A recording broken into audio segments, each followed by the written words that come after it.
Hello, everybody, and welcome. This is Taveau DRC. We're going to be having an anonymous, not anonymous, but an off-camera interview with Pam. She's going to ask me big questions. And Ask Big Questions is our title of these kinds of episode where Pam puts her finger in the Bible anywhere she feels it, and we discuss whatever it is. That's what we're going to do. So I'm going to disappear. I'll be back when I have to turn this thing off. But anyway, here we go. Ask Big Questions with Pam Lowy. All right. All right. Yes. She's opening the Bible. She has her eyes closed. All right. All right. Okay. I landed in the first book of Kings. The first book of Kings already. I thought we were going to do Proverbs or Psalms today, but you did Kings, that's fine. Well, why don't we No, we want to do that. That's honest. We're just going to do it, whatever comes out.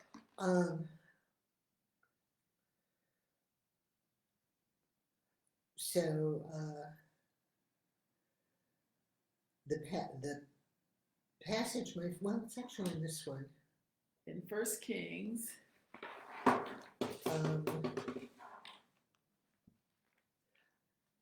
And it's kind of in the middle of the story, so to speak. Okay, which number verse? I have my Bible over here. 19. 19. All right, read it out there just for the record that we did this. Okay, and he hath slain oxen and fat cattle and sheep in abundance, and hath called all the sons of the king, and Abiathar the priest, and Joab the captain of the host.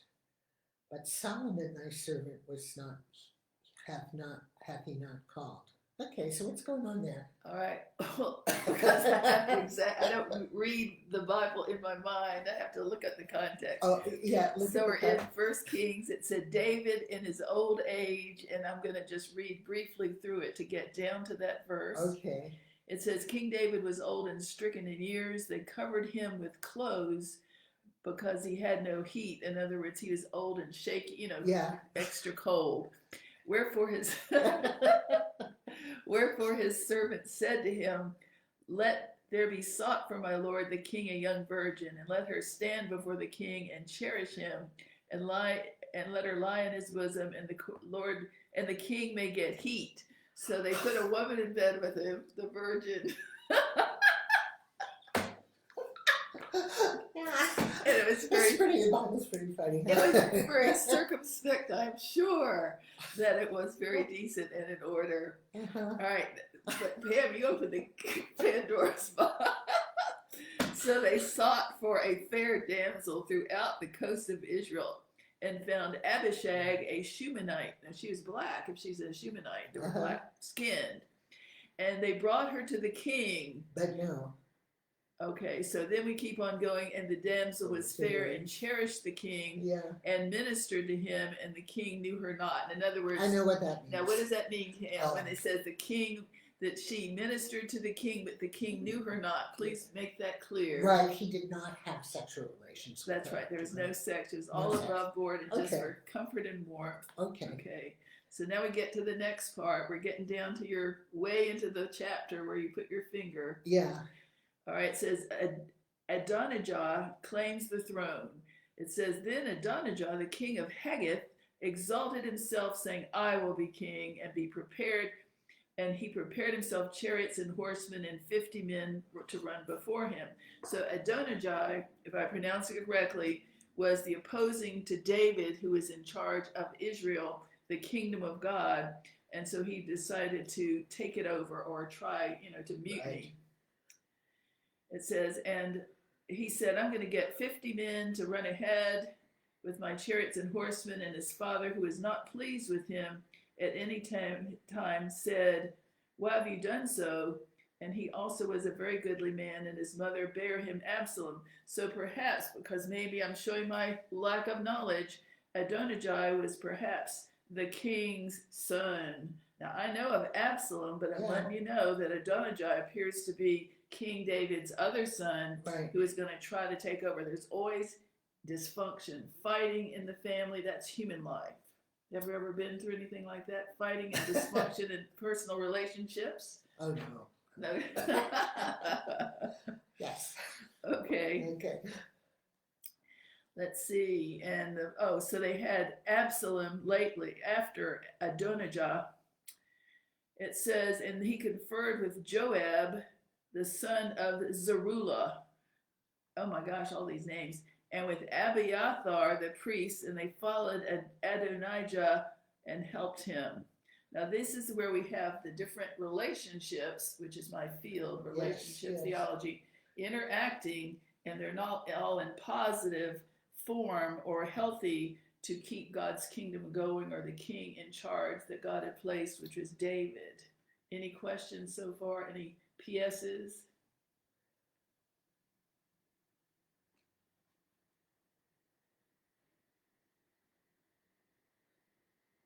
Pam, you really got us into this one. I got you. You got into this one. There's a lot of names in here. So, Adonijah. Adonijah. That's Adonijah. Adonijah. That's how we pronounce it. Adonijah was. You could get your phone out and look it up and see if Adonijah to prove who is the king or not. You're faster on your phone than me. You want to try that? But what we will do is clarify at the end if we don't make it now. So those following. Say it again. Adonijah. Adonijah were.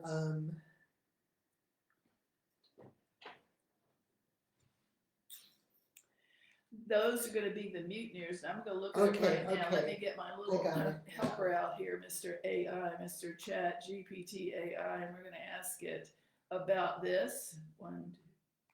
Excuse me a moment. Let me see where. So we look at the names here, and we can keep on going. Mm-hmm. We look at the names of the people mentioned next.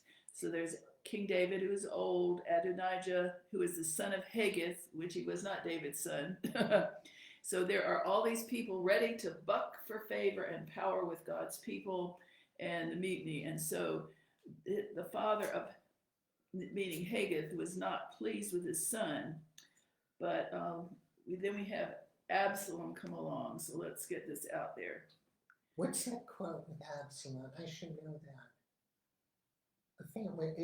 A famous quote. Or with talk of a novel? What was it? It's not coming to me. All right, I'll find it later. Okay, verse 6, verse 7, and they conferred, and the father was not pleased. There was all these people in this Adonijah group, and he conferred with Joab, the priest of Zeruiah,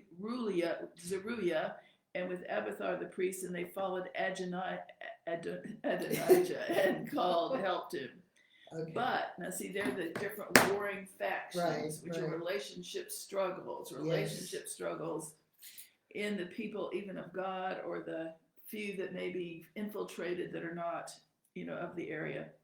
However, this group, the priest Abiathar, and that wanted to follow the mutinous, but Zadok the priest and Benaiah the son of Jehoiada and Nathan the prophet and Shimei and Rai and the mighty men which belonged to David were not with Adonijah. So this is the big thing. These names, like in the priesthood of Israel, there's the Levite priesthood. They're the ones that most people know the Levites of the tribe of Levi, and they ministered to the Lord, and they had sacrifices and all these things. Well, Zerubbabel is another priesthood Zadok the priest is a different priesthood, also positive and loyal to God's people and to God. And so we see the divisions of personalities.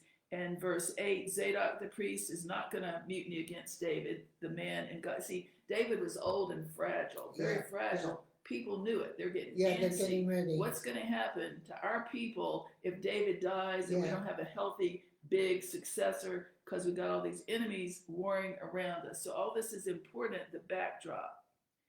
Now Zadok the priest and Benaiah the son of whatever his name is, Jehoiada, and Nathan the prophet. So Nathan the prophet is also a big name in the Bible, Old Testament, and Zadok the priest. And these were mighty men.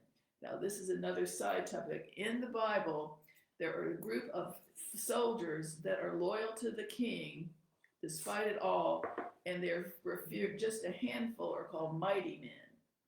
And so if you skip over, I think it's second chapter 23 of Second Samuel, I got a song in the 2000s called "Come All You Shammahs," and it's about persons who are going to war by themselves in a tough situation, and it is Shammah. And Shammah, as an aside from this, in Second Samuel, was very important because he fought so hard against the enemies of Israel and suffered and kept on going that they had to pry the sword out of his hand at the end.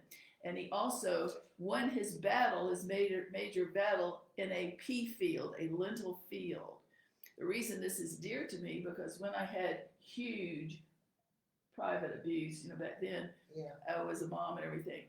I remember in 2000, Lord gave me this as a comfort, and you can see the words of it come. It's called "All You Shammahs fighting in your pea field, wielding your sword all alone. God is with you in your battle. He is your," and different things like that. So it was a word of the Lord to me. It's a word of responsibility, but you can see that the lyrics on it as on celebration of his word music.com, celebration of his music.com. It's filed with also on that website. I'm a CCLI songwriter. So all these things are there. But anyway, back to David. Back to our main chapter. Any comments or anything? Questions?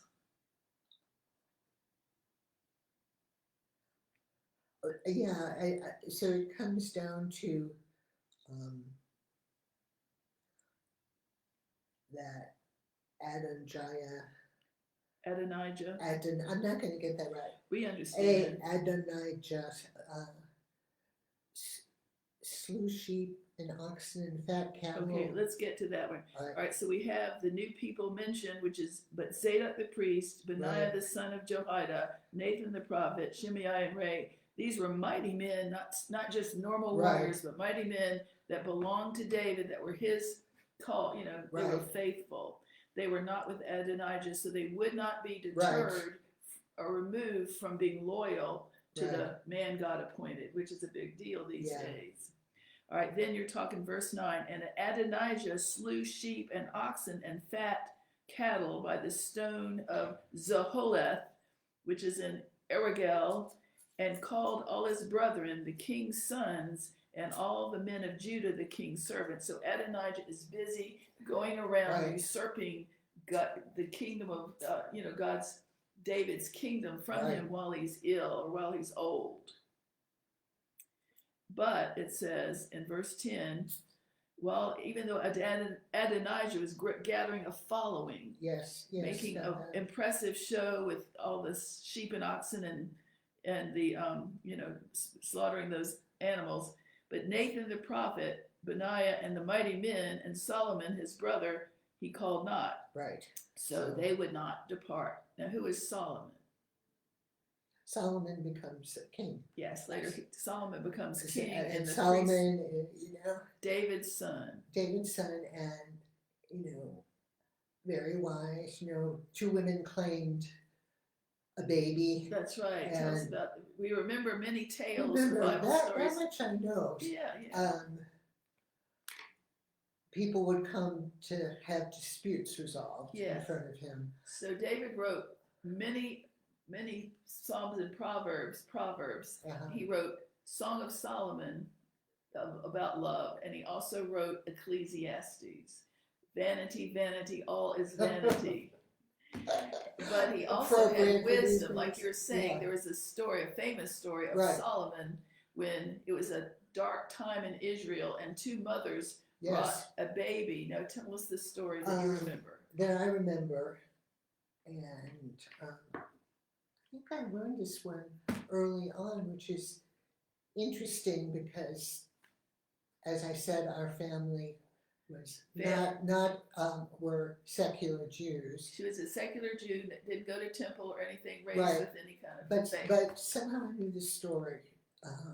Well, it is quite I think it's a very famous story, so it kind of spreads out. But basically, 2 women, and tell me if we've gotten details wrong, 2 women came before him. Each said she was the mother of the baby.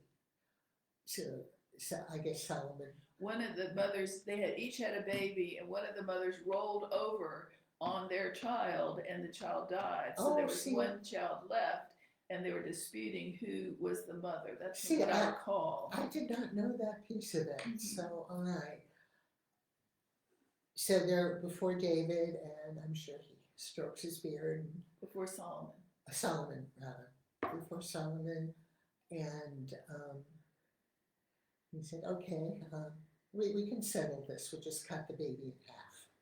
I remember that. You remember that? Yeah, pretty graphic. Pretty graphic, yeah. And well, one of the women said, "No, no, don't do that. You know, give him to her." But the other woman said, "Yeah, that should work." So they kind of told him who really loved the child and who was the real mother. So he was highly wise. God anointed him with and equipped him Yeah. with wisdom. Yeah. So when it came to that very pressure situation, he could have the wisdom to discern which was the mom by saying the one that said it's okay to kill the child and divide half was not the mama. Right. It was the other one. So that's cool. Yeah. So let's get back on our chapter. He was a cool guy. Yes, he was a cool guy. All right. Let's see, verse 10 of 1 Kings 1. But Nathan the prophet, Benaiah, and the mighty men, and Solomon his brother did not go after the mutinous Adonijah. Then verse 11, wherein Nathan, another wise person, spake unto Bathsheba, the mother of Solomon, saying, have you not heard that Adonijah the son of Haggith doth reign, and David our Lord knows not? In other words, Nathan was in there, and he told David's present wife, the mother of Solomon, and that's a big story right there. Oh, yeah. Have you not heard that Adonijah already is reigning? In other words, somebody was going in there spreading the wrong information, that even though David was in power, that the mutinist, the one that was usurping and undermining Adonijah and his crew, growing crew, were really in charge. That is wrong. Now, who was Bathsheba? Do you know? David and Bathsheba. Yes.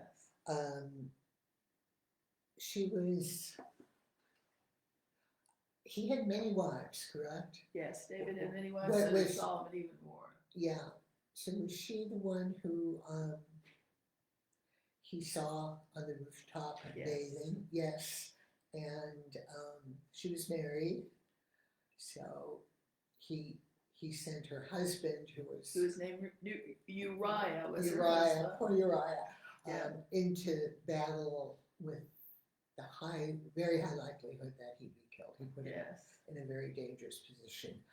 So let's recap it for everybody. Yeah. So David back then in his younger days was taking off when he could have been in battle. He was sort of being lazy. So he was idle minds of the devil's workshop, so to speak. So he was on the top of a rooftop one day, David was, and he sees this woman taking a bath.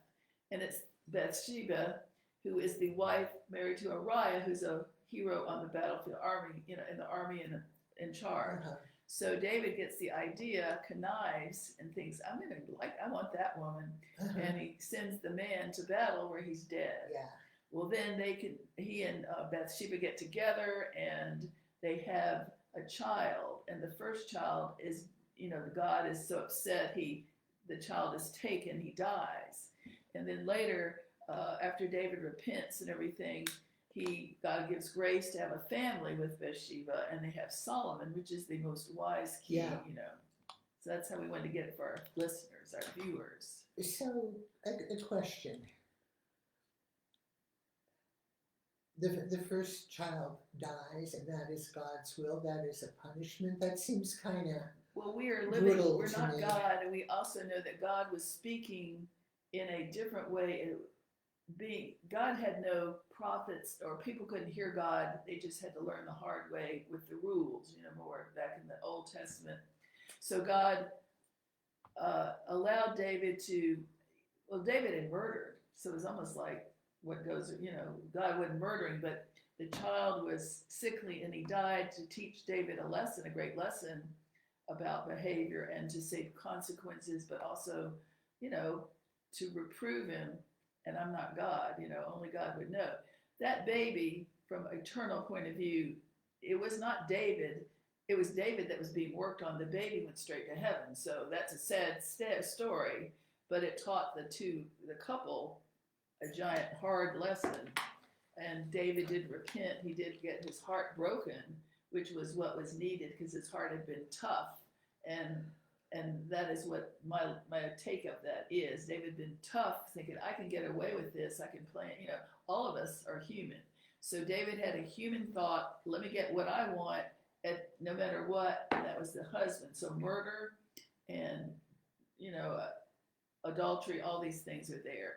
Still, God allowed that, they chose to do it, but afterwards God still redeemed it because he still honored David and blessed him, but David first repented, So this is a long, big tale. I can't, only God knows the ins and outs. We got a soap opera That's going right. on. The whole The whole chapter Bible, is yeah, a soap opera. This chapter in right. First Kings alone is a soap opera of all these things. All right.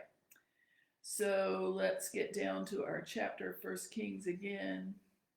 So Nathan spoke to Bathsheba, who's now the mother of Solomon. Everything's okay with God and them. Did you hear that Adonijah is in charge and that our King David knows it not? Because King David is old and up, Yeah, he's not in good shape. He's not in good shape. How old did he get to be? I don't know. I just have to be honest. I'd have to. I'll ask. I'll find that out later, but not. He got to be old. He got to be pretty old. Now, old in those days compared to old as now, we don't know the difference. But so it says, Nathan spoke. Now, come and I pray you give. Let's see. So Nathan said to Bathsheba, does David know that the kingdom is being taken and run by somebody else? Right. Therefore, come, Bathsheba, I will pray for you, give you counsels that you can save your own life and save the life of Solomon.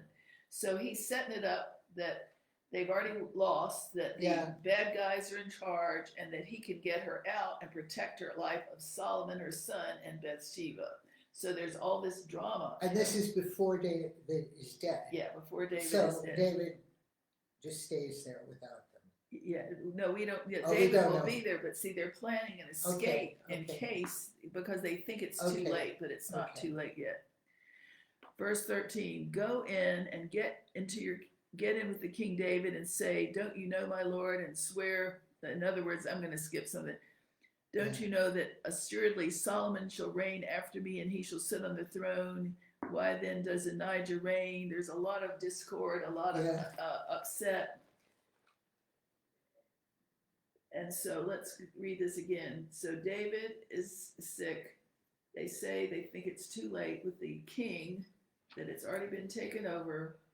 And they said, go and get in with the King David and say to him, didst thou not, my Lord, O king, swear unto your handmaid, saying, assuredly Solomon thy throne.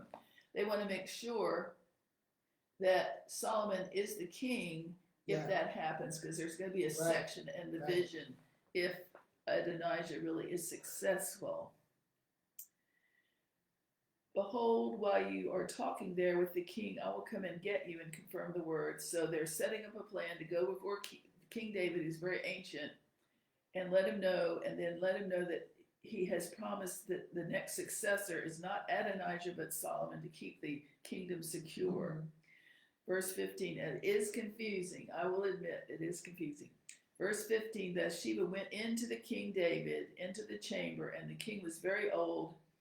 And Abishag the Shunammite ministered to the king, that means the virgin.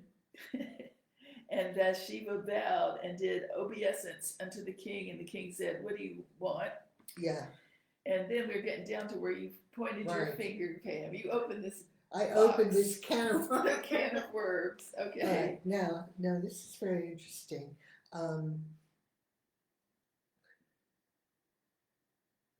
And so we get down, verse 16. Bathsheba bowed out of respect and obeisance to the king, loyalty. And the king said, what do you want?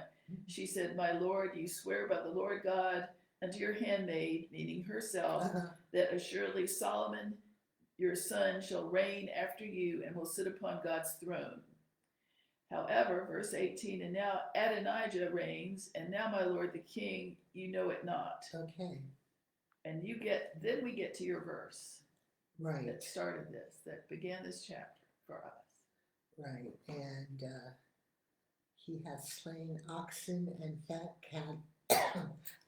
cattle and sheep in abundance, and have called all the sons of the king, and Abiathar the priest, and Joab the captain of the host, but Solomon thy son hath he not called. So that's pretty. So it sounds He's like consolidating his power. That's right. He's sort of keeping Solomon out, fanning the flame of his wealth and his prosperity and the power he has by killing the oxen and the sheep in front of the people. You know, they maybe having a feast. I don't know. So how many sons did David have?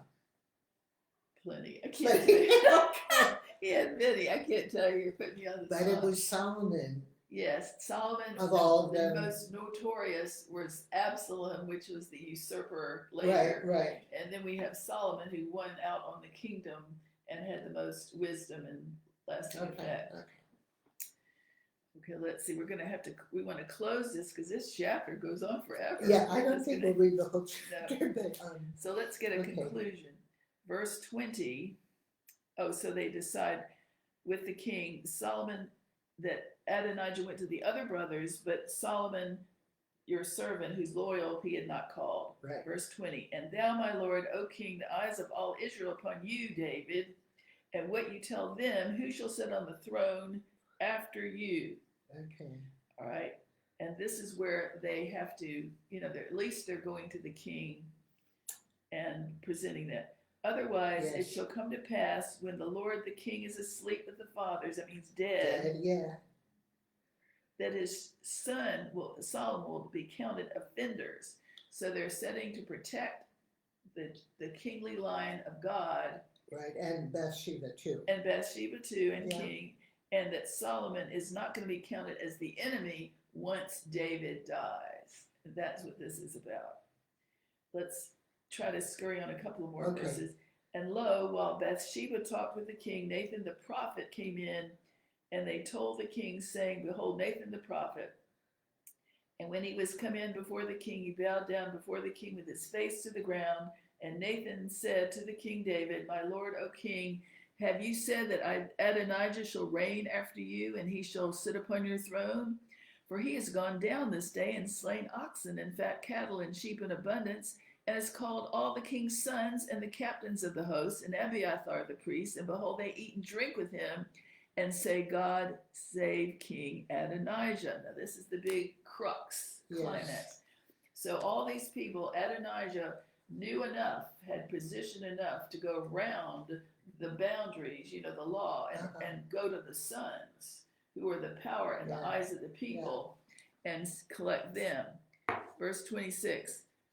But me, even your servant, says Nathan the prophet, and Zadok the priest, who's loyal, and Benaiah the son of Jehoiada, and servant Solomon, they have not called. So they knew it was true, and they were trying to plan the fall into their own power, but it didn't work. Is this thing done by my lord the king, that you showed unto your servant, he shall sit on the throne or not? And in a big nutshell, in the next chapter, which goes on for another 25 to 50 verses. David says, no, I didn't do that. Any question on that? I think that's pretty. Let me do one more to make it more decent, respectable in teaching. But then King David answered them after that, call me Bathsheba. And she came into the king's presence and stood before the king. And the king sware and said, as the Lord liveth, he has redeemed my soul out of all distress, even as I swear unto thee by the Lord God of Israel, saying, surely Solomon my son shall reign after me, and he shall sit upon my throne in my stead, even though I say this certainly my day. And Bathsheba bowed her face to the earth, did reverence to the king, and said, let my lord King David live forever. We got to close it there. So we did see the mutiny right before when David was at his most vulnerable. And it was, people couldn't tell, was he a weak king? Should we just get, what do we do next? that's when the devil came in to try to throw and block God's transition, through usurping people, personalities, and ego got in. So what was going on outside of Israel? Were there, There's always something going on. there's outside always of something Israel. going on. So he was facing not only inside enemies, but I assume plenty of outside Outside and enemies inside. who might want to take That- advantage of this That's right. situation. The Canaanites and right. all the ites out there. All the ites. All the ites, the Moabites. I don't know. Yeah. Everyone was at this one particular time, but that's the general knowledge. There's always something going on. There's always something going on. There's always something. And God still rules. God still preserves and keeps. Yet people, personalities in Israel and out of Israel are wanting to take it down. Why? Because they want their power, they want their way, they want what they think is their way, the future. So, any other questions or? And this was very interesting because I don't know if I'd ever. I haven't read much of the Bible at all, but so what it is a fascinating story. What it is we have a picture of family pressure. We have a picture of strict governmental pressures and heightened personalities and wars and fighting, which is human nature. But any other, and thankfully there are loyal, faithful, true people that did surround that king, David, and that they did, know the Lord, keep it. God allowed the grace to work it out together. Even though the brethren, the blood kin of David was plotting his fall. Any other things, Miss Pam, that we have forgotten? Or you want to mention? I think I'm good. All right. Well, God, thank you. Maybe Thank you all. God bless you. This is Taveau DRC signing off for now. I think that did good.